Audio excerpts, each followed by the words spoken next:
tous, merci d'être présents aujourd'hui avec nous. On voulait vous parler de quelque chose un peu différent pour sortir un peu du télétravail, du Covid, du flex. Et c'est pour ça qu'aujourd'hui, on va réfléchir autour de la biophilie, le biomimétisme, la permaculture pour une approche innovante dans votre entreprise.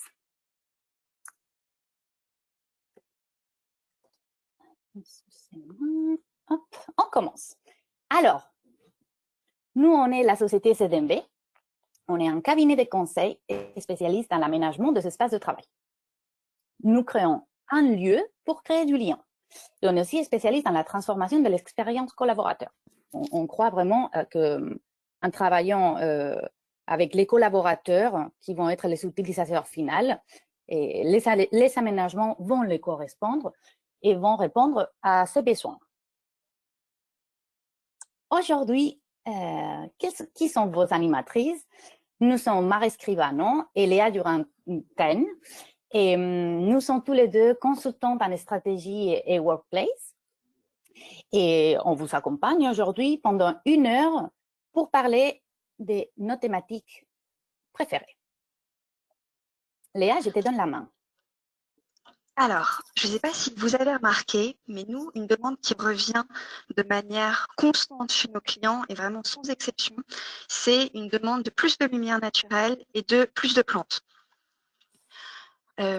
Également, je ne sais pas si vous avez remarqué, mais pendant le premier confinement, vu qu'on est en train de vivre le deuxième, on a remarqué que la société a vraiment, en étant coupée de la nature, parce qu'elle a été enfermée finalement chez elle, elle a exprimé de manière criante un manque de contact profond avec la nature. Je laisse la parole à Mar. Ah oui, merci beaucoup. Du coup, l'idée aujourd'hui, c'est que pendant 1 heure, on va travailler ensemble sur les sujets de la biophilie, biomimétisme et permaculture. On va d'abord faire une introduction, les expliquer, et après, on va vraiment réfléchir à comment utiliser tous ces mots, toutes ces nouvelles lois dans le monde de l'entreprise, en passant par le bien-être, la collaboration, l'organisation et l'écologie. C'est Léa qui démarre. Alors, je vais commencer par vous présenter du coup succinctement tous ces différents concepts qui sont la biophilie, le biomimétisme et la permaculture. Et je commence avec la biophilie. Alors, en fait, l'être humain, il a passé quand même la majeure partie de son existence en tant qu'espèce à vivre directement au contact de la nature, que ce soit dans les forêts, dans les plaines, les steppes, etc. Et finalement, ça n'est que très récemment, à l'échelle de l'évolution, qu'il est sorti de la nature pour aller vivre dans des environnements de plus en plus artificiels. Et finalement, il s'est progressivement coupé de ce lien direct avec la nature. Et la biophilie, elle est née de ce manque de contact avec la nature. En architecture, la biophilie fait référence à la conception qui se rapproche et qui imite les conditions d'un environnement naturel. Je te laisse passer la slide. Oui, merci. Alors, il y a des chercheurs qui ont réfléchi pour catégoriser les différents modèles de conception biophilique et ils ont sorti 3 grands principes qui sont le principe de nature dans l'espace, le principe d'analogie naturelle et le principe de nature de l'espace. Alors, je vais vous expliquer ces différentes catégories. On va revenir légèrement en arrière. Ah, pardon. Donc, le principe de nature de l'espace, l'idée, c'est de venir amener la nature dans l'espace, que ce soit par des plantes, des murs végétaux, des potagers d'entreprise, mais aussi des coquillages, des éléments aquatiques, de la lumière naturelle ou encore des parfums qui rappellent ceux de la nature ou des sons qui rappellent ceux de la nature. Le principe d'analogie naturelle, on va venir par l'art ou des formes inspirées de la nature recréer ces formes de la nature et imiter ainsi la nature. Et ça va aussi passer par le choix de différents matériaux, comme par exemple des tapis à effet d'irrégularité qui viennent imiter l'irrégularité du sol dans la nature.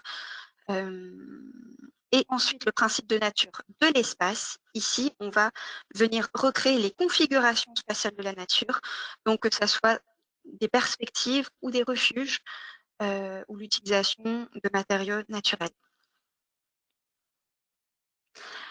Ensuite, le biomimétisme. Qu'est-ce que le biomimétisme? C'est l'innovation à partir de l'observation et de la compréhension du vivant.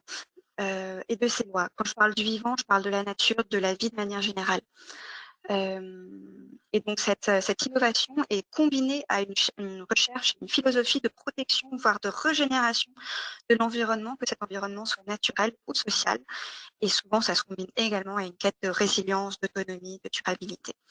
Pourquoi c'est hyper intéressant de s'inspirer du vivant, tout simplement parce que le vivant, c'est un modèle de résilience à toute épreuve qui a 3,5 milliards d'années de recherche et développement.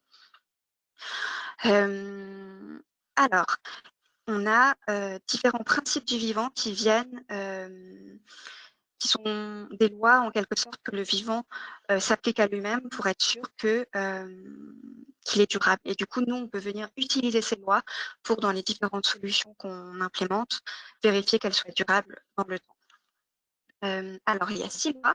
Le premier, c'est que le vivant utilise les déchets comme ressources. Finalement, les déchets des uns deviennent les ressources des autres. Et finalement, ce n'est pas vraiment des déchets dans la nature.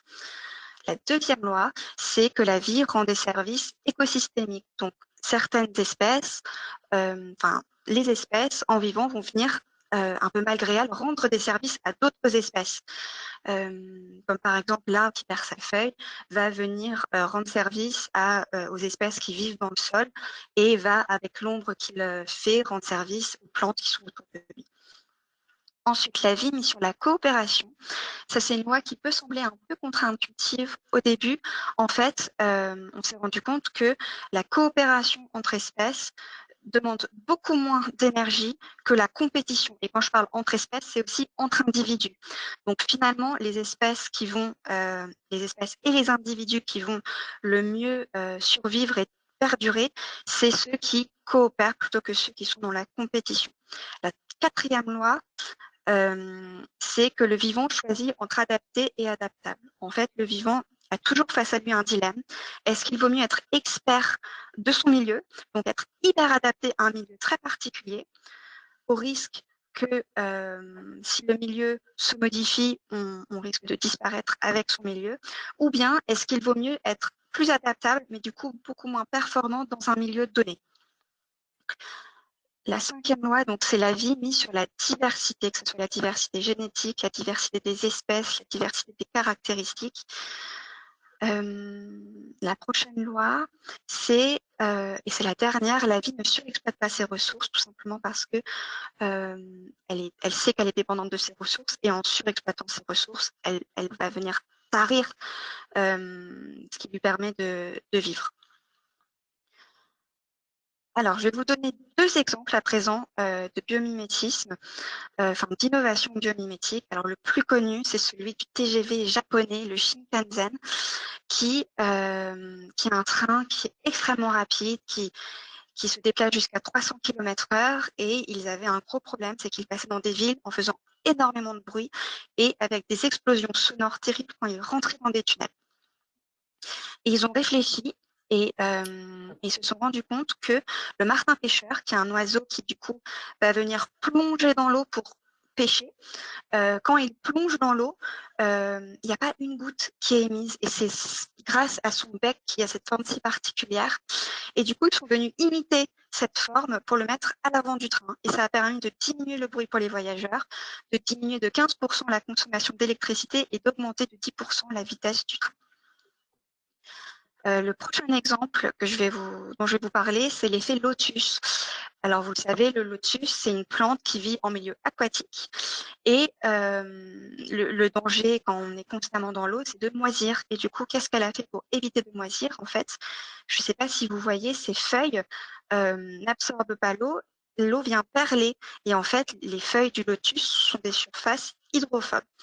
Et du coup, on s'est intéressé quelles sont les caractéristiques de ces feuilles pour qu'elles fassent perler l'eau plutôt que l'eau ne pénètre. Et on a vu que c'était, vous voyez, c'est un peu dentelé, un petit peu poilu. Et on est venu imiter du coup cette caractéristique pour faire des tissus et d'autres surfaces hydrophobes qui nous servent, nous, dans l'industrie, dans notre vie de tous les jours. Alors, et je vais vous parler maintenant de la permaculture. La permaculture, c'est avant tout une philosophie qui a beaucoup de domaines d'application, et le plus connu, ça reste celui de l'agriculture. Et le but, ça va être de construire des systèmes, que ce soit des communautés ou des systèmes de production, qui soient durables, autonomes, résilients et qui, une fois conçus, nécessitent le moins d'intervention possible. Il y a 3 principes de base à cette philosophie qui sont prendre soin de la nature, prendre soin de l'homme et redistribuer équitablement les surplus. Alors, il y a quelques techniques agricoles dans la permaculture qui nous semblent intéressantes de vous partager. Donc, c'est le travail du sol qui est particulier puisqu'il n'y a pas de labour. On vient prendre soin du sol à travers des techniques de paillage. Ensuite, on a une association de plantes complémentaires qu'on appelle des guildes. Et en fait, ces plantes, le fait qu'elles sont l'une à côté de l'autre, elles viennent se rendre des services écosystémiques. Ça vous rappelle une des lois du biomimétisme. Et enfin, de manière générale, il y a un design qui est très travaillé pour avoir à terme besoin du moins d'intervention humaine possible. Émar, je te laisse la parole. Merci beaucoup, Léa. Et alors, tout ça, est-ce que vraiment on peut le mettre en place dans la vie de l'entreprise? Parce que ça serait quand même génial. Bah, on vous dit que oui. Et on va passer par différents sujets. Les premières, c'est vraiment comment est-ce qu'on peut améliorer la vie des collaborateurs dans les espaces de travail par les aménagements. On sait qu'un collaborateur heureux et en bonne santé mentale, il va être plus impliqué et plus productif au travail. On vous montre quelques exemples de comment les entreprises ont réussi à intégrer ces 3 concepts dans leurs espaces de travail. Ça, c'est un endroit vraiment des réflexions, des contemplations. C'est à Winhover Contemplative Center. C'est vraiment un endroit de relax. Et eux, ils sont intégrés la nature dans l'espace, l'eau, la végétation, beaucoup de lumière, des grands baies vitrées pour favoriser l'état de relax et de contemplation et du bien-être. Après, Interior Works, c'est une entreprise qui est à Amsterdam. Et eux, ils ont créé un oasis vert dans la ville. Ils voulaient vraiment intégrer la végétation au centre des espaces pour améliorer le bien-être des collaborateurs. Et vous pouvez voir comment ils ont réussi dans les espaces de travail, dans les espaces de convivialité et aussi dans les espaces de réunion. Après, on a aussi l'exemple de Wave, qui est sur Paris. Et aussi, ils ont intégré la nature dans les espaces de travail. Mais pas que ça, ils ont aussi réussi à trouver énormément d'espaces qui répondent aux activités pour pouvoir se concentrer, se mettre dans un petit cocooning pour se ressourcer et pourquoi pas être dans un espace partagé qu'on a envie de collaborer avec les autres.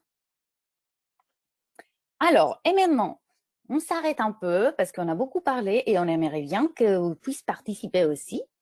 On vous invite à vous connecter sur Klaxon. Vous allez avoir un lien sur le chat et vous avez qu'à cliquer, vous vous connectez et on va travailler ensemble sur ces klaxons. Léa, je te laisse dire s'il y a des petits soucis de connexion parce que toi, tu te connectes en même temps. Si les gens arrivent à se connecter. Les gens arrivent bien. Là, j'ai 8-9 personnes. Si vous avez le moindre souci de connexion, n'hésitez pas à venir nous le dire dans le chat. C'est ça. Ça va être juste une petite activité. On voudrait vraiment vous demander qu'est-ce qu'il vous marque le plus dans ces aménagements et qu'est-ce que vous aimeriez bien implanter dans votre entreprise. Et du coup, vous arrivez en fait sur une sorte d'interface où vous avez la consigne et vous pouvez dézoomer. Vous pouvez vraiment jouer avec le zoom.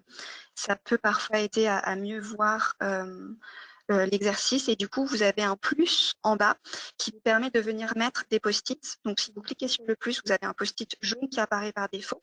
Et vous avez 4 couleurs sur le côté. Donc, vous pouvez venir modifier soit jaune, soit rouge, selon la nature de ce que vous mettez, si vous répondez à la première question ou à la deuxième. Et en même temps, vous pouvez voir les autres participants qui ajoutent leur post-it. Après, Léa, elle va organiser les post-it, vous inquiétez pas s'il y a des soucis des couleurs, etc., si vous avez des problèmes.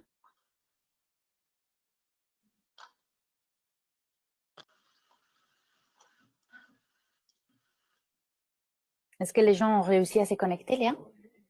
Alors là, j'ai 19 personnes connectées. J'ai déjà 4 post-it. Non, ouais, 4 post-it. Alors, pour le moment, dans les post-it jaunes, donc, qu'est-ce qui vous marque le plus dans ces aménagements? Le fait que ça ne ressemble pas ou très peu à un bureau, l'aspect zen, bien-être qui donne envie d'y venir, que ça ne soit pas réfléchi en termes de coût par surface, le côté ressourçant, l'impression d'être à l'extérieur, la verdure des plantes renforcée par le choix des coloris au mur, que c'est inspirant, des plantes dans les espaces de convivialité, la lumière naturelle. Super, le bien-être. Et dans les post-it rouges, pour le moment, on a, donc les post-it rouges, pour rappel, c'est qu'est-ce que vous aimeriez implanter dans votre entreprise? Le végétal, les espaces végétalisés, beaucoup de végétaux. Je me permets juste de classer les post-it pour me faciliter la lecture. Paf. Alors, espace de contemplation, de relaxation aussi qui serait chouette à implanter en entreprise. Potager d'entreprise, eau, fontaine, jet, vague, super.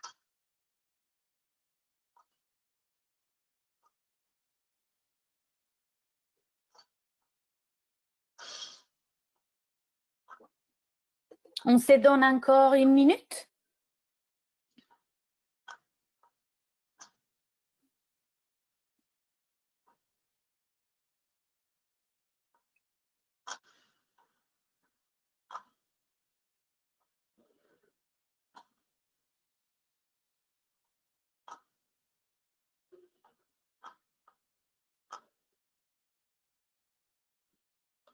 Ok, donc je vois dans ce que vous aimeriez implanter en entreprise, il y a le potager d'entreprise, plus de végétation de manière générale, de l'eau, beaucoup d'espace, une ambiance sonore apaisante. Très bien. Tout est à liaison avec les exemples qu'on a montrés tout à l'heure, c'est-à-dire que c'est possible. Super. Alors, je laisse encore 10 secondes pour éventuellement mettre un post-it, puis je vais fermer l'activité. Super, je ferme l'activité. Merci à tous pour votre participation. Merci beaucoup. C'est vrai que ça nous permet, vu le contexte, qu'on ne peut pas aller faire tous ensemble dans une salle, au moins ça nous permet de récolter des informations, de vous donner un peu la parole et que vous puissiez vous exprimer. Même si, bien sûr, si vous avez des questions, etc., soit on vous répond au cours de route, soit on se donne un temps à la fin pour donner des questions-réponses. Si vous avez envie de partager des choses, c'est toujours intéressant. Et bien sûr, si vous avez des questions, n'hésitez pas à utiliser le chat. Est-ce que du coup, ça te va si je continue? Vas-y. Parfait. Alors, à toi, Léa. Alors, aussi, comment est-ce qu'on peut améliorer la collaboration en respectant du coup les différentes lois qu'on a vues auparavant? Alors, il a été prouvé que le contact avec la nature va venir aider à conserver un équilibre mental qui va être forcément précieux pour une entreprise soucieuse de ses collaborateurs et aussi de leur productivité. Et les designs biophiliques va ainsi permettre d'augmenter la récupération corporelle face au stress. En fait, le fait d'être en contact avec la nature nous permet de récupérer plus vite du stress. Et on a aussi le fait que le bureau est par essence un lieu de rencontre des collaborateurs où la culture de l'entreprise, où l'esprit de l'entreprise va venir se créer et s'incarner. Et en rendant ces bureaux en quelque sorte bons pour le moral, une entreprise va permettre à ses collaborateurs de s'y rendre avec plaisir au service de la collaboration de l'entreprise.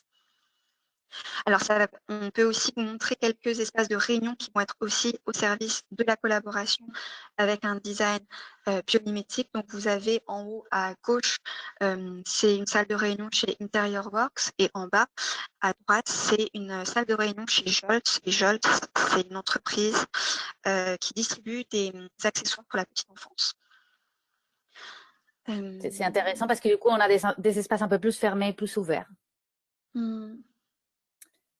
Et du coup, oui. Alors, la diversité des espaces.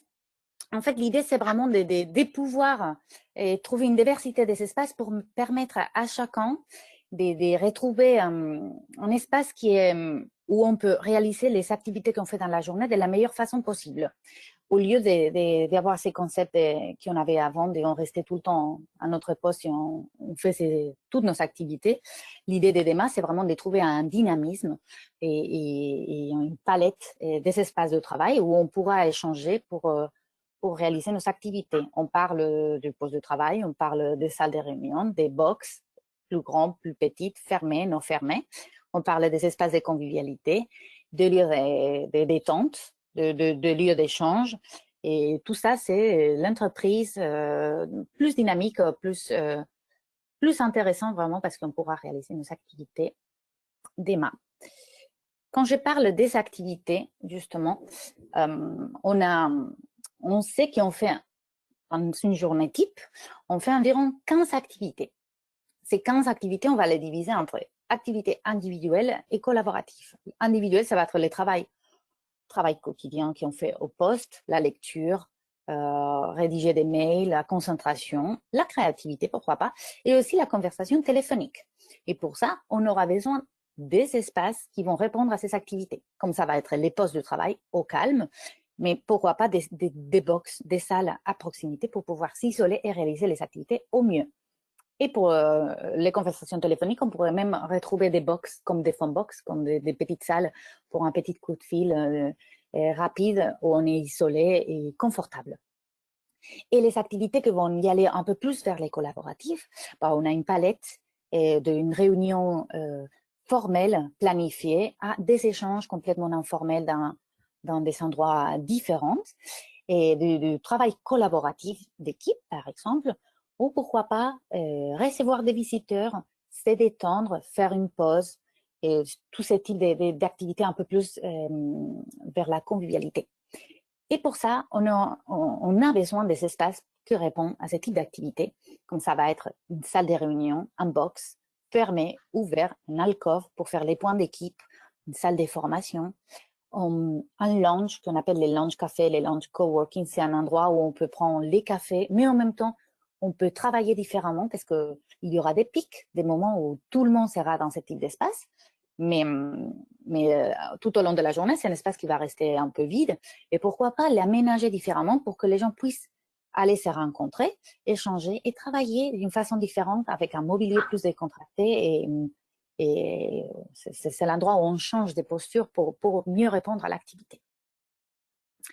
C'est là où nous, on essaye de répondre la problématique, ça dépend de la problématique de l'entreprise, mais vraiment d'essayer de répondre, de passer des mois toute seule dans mon poste de travail à des espaces de travail qui vont être adaptés à mes activités. Ça ne veut pas dire qu'une personne qui est très sédentaire, il va passer sa journée à bouger partout. Non, ça veut dire que s'il a besoin de faire des autres activités au-delà du travail individuel au poste ou de passer des coups de fil, il pourra profiter de tous ces types d'espaces. Et pour les personnes qui sont mobiles au sein de l'entreprise, c'est l'idéal parce que du coup, ils vont pouvoir réaliser ces activités dans des espaces qui leur conviennent.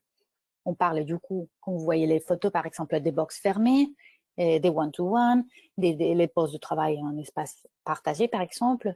Quand on a besoin de résoudre des problématiques un peu différentes, on va dire, on a besoin d'aller dans une salle plus créa, un peu les salles brainstorming créa, c'est là où on a un mobilier plus décontracté, on a des puffs, on peut y avoir des estrades, c'est très lumineux et on peut écrire partout, c'est l'endroit où on peut faire des choses différentes parce qu'on se retrouve dans une posture qui n'est pas la même que le poste de travail. Et par exemple, aussi les points café dont je parlais tout à l'heure, l'endroit où on prend un café, mais aussi on va profiter de cet espace pour améliorer les échanges informels pour que ça se produise d'une façon spontanée et pour travailler différemment. Et bien sûr, l'espace agile, un espace un peu ouvert où on peut faire des stand-up meetings, des réunions qui durent 15 minutes. On a des postures différentes, soit on est debout, soit on est assis dans des canapés. Et on fait un peu de management visuel. Et pour faire le lien du coup avec les différentes lois du vivant qu'on vous présentait, ce que vous présentez Mars, c'est en lien avec la vie mise sur la diversité. Donc la diversité d'espace va permettre de s'adapter à un maximum de profils différents Voilà. Et du coup, moi, je vais vous parler de comment améliorer son organisation. Donc, on a vu tout à l'heure quand je vous parlais de la permaculture, que le design du lieu est dans la permaculture très pensé pour, à terme, être le plus efficace possible, le plus productif possible, avec le moins d'intervention possible. Donc, ça se passe de la manière la plus naturelle. Et je voudrais vous faire 2 autres rappels. Donc, le premier, c'est qu'on a vu que dans la permaculture, on faisait des guildes, c'est-à-dire des combinaisons de plantes complémentaires pour minimiser le travail humain et maximiser la production, puisque ces 2 plantes vont se rendre des services écosystémiques. Et le deuxième rappel que je voudrais vous faire, c'est qu'on a vu dans la partie biomimétique que la vie mise sur la coopération plutôt que la compétition. Et du coup, en fait, ce qui va être important dans l'organisation d'une entreprise, ça va être de créer les conditions de la coopération. Et ça va passer par des espaces de convivialité qui vont permettre, comme le disait Mar, de venir travailler, passer un café, se détendre, avoir sa pause déj. Voilà. Ça va aussi passer par la répartition soignée de vos équipes. Si tu peux passer sur la prochaine slide, merci. Okay. La répartition soignée de vos équipes dans l'espace en vous inspirant du coup des guildes, c'est-à-dire en respectant les liens de proximité entre vos équipes pour que vous mettiez côte à côte les équipes qui vont être complémentaires, qui vont pouvoir en quelque sorte se rendre mutuellement des services écosystémiques. C'est ce que nous, on va appeler les liens de proximité. Ça, c'est juste pour préciser, c'est vraiment le travail qu'on fait dans la phase avant la macro-zoning, vraiment pour bien implanter les équipes dans l'espace. Ah oui. Et aussi un travail qu'on fait en parallèle avec, c'est toujours dans la phase macro-zoning, c'est-à-dire on est en macro, on n'est pas en train de définir les espaces de travail. Là, c'est vraiment dans la première étape de l'aménagement des espaces de travail. C'est vraiment la complémentarité des espaces. C'est-à-dire qu'on on va pas juste retrouver comme on faisait avant, non, des grands open space, quelques salles de réunion. Non, l'idée c'est vraiment de trouver des espaces qui vont être complémentaires. Les espaces de calme, ils vont être complémentés par des espaces de collaboration justement pour pouvoir switcher d'un à l'autre. Les espaces de convivialité, on va les retrouver un peu plus loin pour que les gens déjà ils puissent marcher, et 2, pour que ça ne vienne pas embêter, on va dire, les collaborateurs qui sont en train de travailler. C'est pour ça qu'on trouve un équilibre entre différentes typologies d'espaces complémentaires et avantageuses. La concentration, les travails individuels, les espaces de collaboration et les espaces de convivialité. Et le dernier point qu'on voulait aborder sur comment utiliser tout ce qu'on vous a dit dans la première partie dans le monde, dans la vie de l'entreprise, va concerner l'écologie, le développement durable, la RSE. Je te laisse passer, Mar. Oui. Alors déjà, vous allez en entreprise, une des premières choses qu'on peut penser, c'est surtout à travers nos métiers, c'est tout simplement penser une installation, un aménagement qui va être propice, au zéro déchet. Donc, ça veut dire avoir un lave-vaisselle pour permettre aux collaborateurs de laver leurs objets qui vont être réutilisables plutôt que jetables. Pourquoi pas avoir un kit d'accueil avec mug, top, couvert, etc. Aussi penser les espaces de rangement nécessaires à ces objets qui vont être lavables plutôt que jetables et la non mise à disposition de solutions jetables. Aussi, quand on déménage, quand on réaménage son entreprise, une bonne chose, un bon geste à avoir pour l'environnement, c'est tout simplement avoir une installation qui va être propice au recyclage. Donc, est-ce que j'ai le bon nombre de poubelles de tri? Est-ce que je sais où il vaut mieux les placer pour que le tri soit le plus facile, le plus efficace pour les collaborateurs, etc. Il y a aussi en entreprise et dans nos métiers de déménagement, réaménagement, la question qui vient se poser, qu'est-ce que je fais de mon ancien mobilier? Où est-ce que je décide de m'approvisionner pour mon nouveau mobilier? Du coup, nous, on travaille avec Valmob pour l'ancien mobilier. C'est une plateforme de mise en relation entre des entreprises qui déménagent et des associations pour récupérer du mobilier, en fait, pour donner son mobilier à des associations. Et on travaille également avec différents acteurs différents acteurs du mobilier d'occasion, que ce soit Bluedigo, Adopte un bureau, Tricycle, etc. Et du coup, c'est toujours un geste intéressant puisqu'on a vu que la vie ne crée pas de déchets, elle utilise les déchets des uns comme des ressources pour les autres. Et je voulais, dernière chose, vous parler de la chaise qui est là. C'est une chaise, peut-être que certains l'ont reconnue, qui vient d'une entreprise qui s'appelle Maximum, qui, elle, a vraiment pris au pied de la lettre ce principe de récupérer les déchets des uns pour en faire une ressource, puisque tout leur mobilier est créé à partir de déchets industriels. Et ils sont à Ivry de mémoire.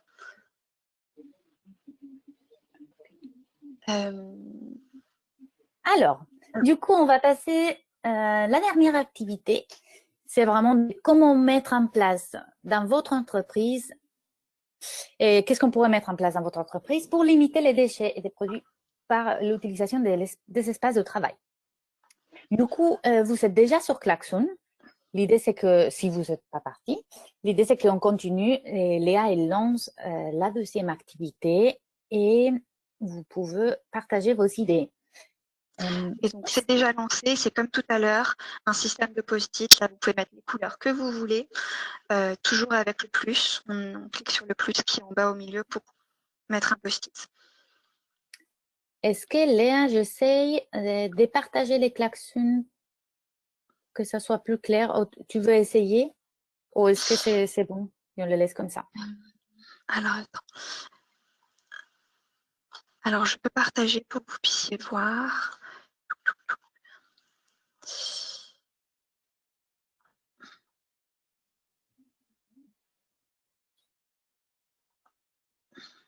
Super. Alors, super. Donc, ne pas avoir de poubelle individuelle, limiter les impressions papier. Fontaine à eau pétillante. Supprimer l'utilisation de gobelets jetables. Super. Un bac à compost. Ça, c'est génial. Supprimer les essuie-mains. Stopper le gobelet jetable, le remplacer par un meuble. Après, on pourra donner notre retour d'expérience, ce qu'on a réussi à faire chez nous.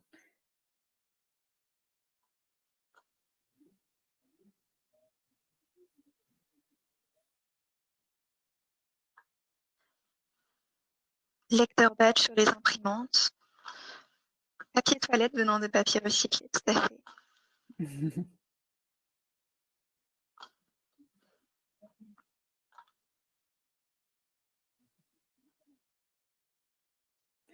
C'est vrai que chez nous, quand on a refait les aménagements, on a passé du coup un espace partagé et en plus on était en flex, c'est-à-dire qu'on n'avait pas notre poste attitré et ça a déjà limité les impressions parce que du coup l'effet de ne pas pouvoir empiler du papier, on avait moins de besoin. On retrouve 3 imprimantes dans toute la boîte et on a des badges, c'est-à-dire qu'il faut bouger, marcher, aller imprimer, etc. Ça crée un effort, les gens impriment moins. Je ne sais pas si tu veux parler, par exemple, Léa, sur comment on a réussi pour les gobelets en plastique.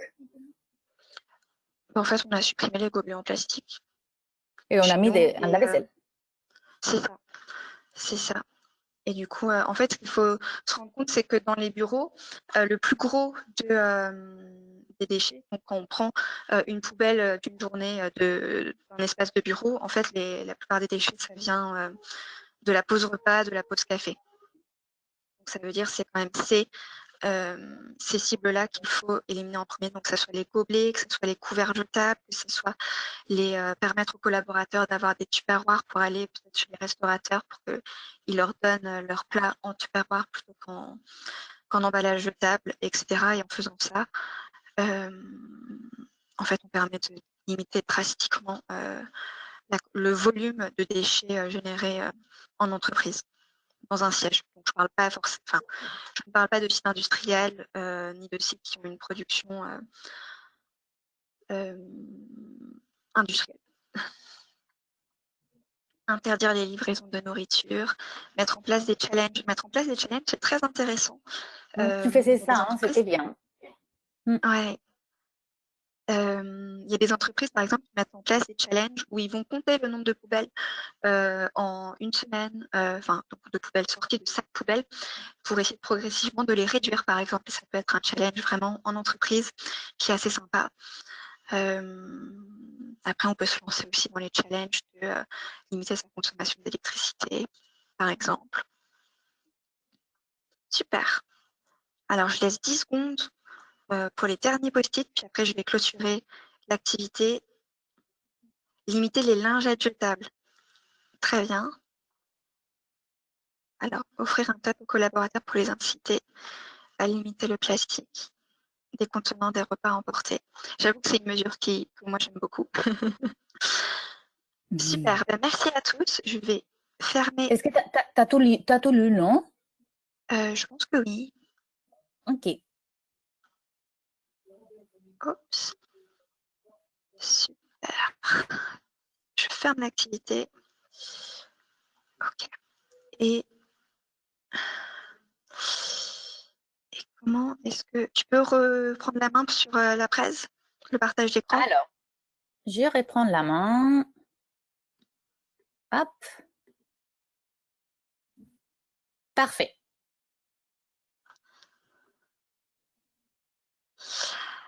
Alors, donc chez CDB aussi, on réfléchit justement à comment s'engager pour respecter les lois du vivant, s'inscrire dans le développement durable. Et on a construit une offre pour cela, une offre qui va se décliner en 3 volets, tout simplement pour essayer de répondre au plus de profils, au plus de besoins possibles de nos clients. Donc, je vais vous présenter les 3 volets. Le premier, qu'on a appelé Care for Business, l'idée, c'est ici de venir contredire le fait que l'écologie, c'est pour les personnes qui ont des moyens. Non, l'écologie, ça peut aussi permettre de faire des économies et c'est nos solutions tout simplement pour faire plus avec moins, pour être durable par la frugalité.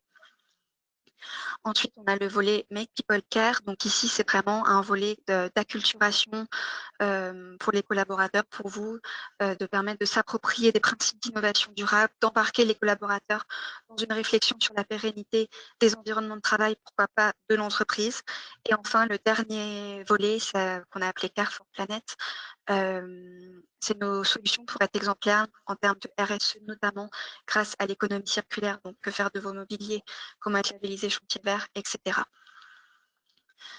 Et je crois que c'est fini. Oui, on est arrivé au bout. On a beaucoup parlé. Là, on est ouvert à vos questions. Si vous avez des commentaires, si vous voulez remonter des informations, si, bon, voilà, on est là pour vous écouter, si vous voulez. Si vous voulez prendre la parole, du coup, il faut désactiver le micro et on vous écoute. C'est ça.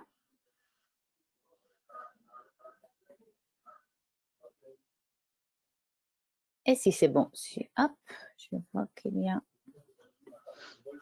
Hop, Par non, exemple, est-ce que vous, c'est quelque chose qui pourrait vous intéresser, cette offre Care for Tomorrow de CDB? Est-ce que vous avez justement les collaborateurs qui sont en recherche un peu constante de lumière naturelle, de plantes, etc. Partagez-nous.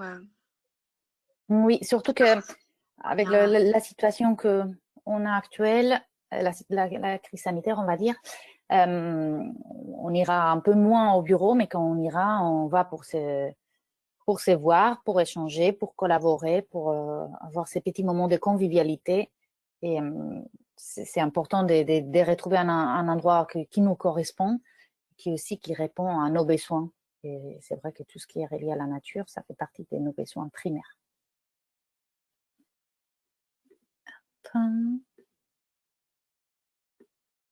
Je vois que Chloé a une question. Merci Chloé. Alors, comment sensibiliser l'entreprise à l'importance de ces sujets dans le contexte actuel et pour la pérennité de l'entreprise? Vaste chantier. Oui, ça dépend de l'angle. Ça dépend en fait des besoins de l'entreprise. Alors, est-ce que peut-être vous pouvez préciser votre besoin? Parce que vraiment, ça va beaucoup dépendre du client sur comment le Oui, sensibiliser. Est-ce que c'est une direction qui veut sensibiliser des collaborateurs? Est-ce que, enfin, d'où vient l'impulsion, la demande? oui, parce que par exemple, on a eu des entreprises qui déménageaient, qui voulaient absolument mettre un axe sur les RSE en entreprise, l'écologie et des solutions green. Et pour ça, du coup, on a fait un accompagnement très long pour pouvoir les accompagner dans tous ces sujets. Je vois que la question a été précisée. Quels arguments mettre en avant pour inciter la direction à choisir cette initiative? Alors, ce qu'il y a de compliqué, c'est souvent on a l'impression que le court terme et le long terme s'opposent dans cette thématique-là. Moi, je pense que les arguments qui peuvent être intéressants, c'est du coup les arguments du coût et les arguments du sens. Donc, ça vient donner, c'est le côté marque employeur, donner envie, l'énergie aux collaborateurs et la question du long terme. Donc, en fait, c'est l'entreprise qui s'adapte sur le long terme pour faire face du coup, aux changements qui sont à venir, que ce soit dans les changements climatiques, les changements sociaux, etc. Par exemple, je vais vous donner 2 exemples. On a le cas d'une entreprise qui a très peu de moyens, mais qui avait vraiment besoin de déménager et du coup de repenser ses aménagements. Et ils nous ont mis comme contrainte, et c'était très bien pour eux parce qu'ils avaient très peu de moyens, de réutiliser le maximum de leur mobilier et le mobilier qu'ils devaient acheter, l'avoir d'occasion. Et ça leur a permis de faire des économies incroyables. Et une autre chose qu'on a fait pour un autre client, c'était un atelier de sensibilisation dans un premier temps, donc d'acculturation vraiment aux enjeux du développement durable, les mécanismes du changement climatique et l'impact qu'une entreprise et qu'un individu peut avoir. J'ai perdu le fil de ma phrase. Peut avoir en agissant tout simplement. Et dans un deuxième temps, on a permis aux collaborateurs de construire des solutions de comment habiter de manière responsable les environnements de travail. Alors, je vais passer à la prochaine question. Pourriez-vous développer les propriétés dépolluantes des plantes? Avez-vous des exemples, des données? Alors, je ne suis pas forcément une experte sur quelle plante exactement, mais vous avez un exemple qui a été développé par Isabelle Delannoy, peut-être que vous connaissez, qui a écrit un bouquin sur c'est quoi déjà son sur l'économie symbiotique, et elle prend en exemple le parc de Nanterre dedans, qui va venir dépolluer l'eau à travers un système de fontaine, puisque l'eau, en fait, il faut l'oxygéner pardon, quand on la dépollue, et tout un ensemble de plantes qui viennent se compléter. Donc en fait, comment est-ce que les plantes viennent dépolluer l'eau? Elles sont à proximité de l'eau, et en fait elles viennent utiliser des choses qui sont polluantes dans l'eau pour leur propre développement. Alors, des données, j'en ai pas forcément là tout de suite, mais je peux vous inviter, parce que l'exemple que moi je connais, c'est celui d'Isabelle Delannoy avec le parc de Nanterre. Donc vous pouvez aller creuser de ce côté-là. Merci Léa. Après, pour un autre client, c'était un projet à long terme et il souhaitait vraiment, il y avait cet axe de mettre en place RSE en entreprise, etc. Mais ils ne savaient pas trop comment. Du coup, ils ont donné la voix aux collaborateurs et on les a accompagnés, on a créé des ateliers, on a créé des groupes de travail. Et du coup, eux, ils faisaient son travail en interne. Nous, on était là comme facilitatrices. On allait avec eux petit à petit pour vraiment mettre en place de nouvelles choses. Et c'était très intéressant parce qu'ils ont réussi à changer des matériaux. Et, on a travaillé sur le mobilier, la moquette, et après des solutions green à mettre en place vraiment pour les jours à jour.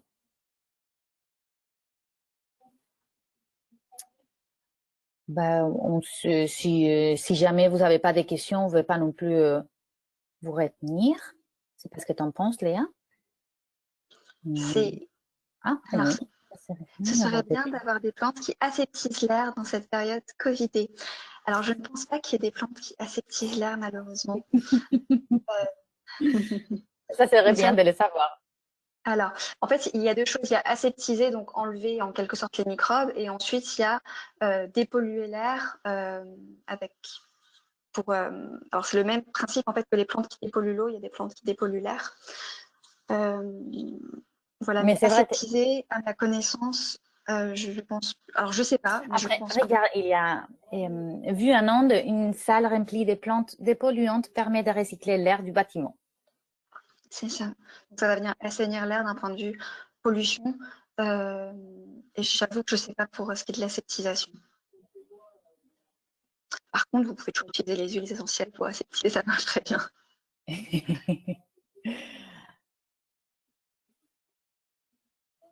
Mais écoutez, merci beaucoup Oui. pour votre Merci participation. beaucoup. C'est le C'est un dernier jour plaisir. pour poser des questions. Et sinon, vous avez toujours le lien mail pour poser des questions si éventuellement vous en avez par email. On y répondra. Merci pour votre participation. Il me semble que cette présentation va vous être envoyée par l'ARSEC. Et très bien. Voilà. Et continuer à essayer d'intégrer tous ces concepts en entreprise pour faire un monde meilleur, on va dire.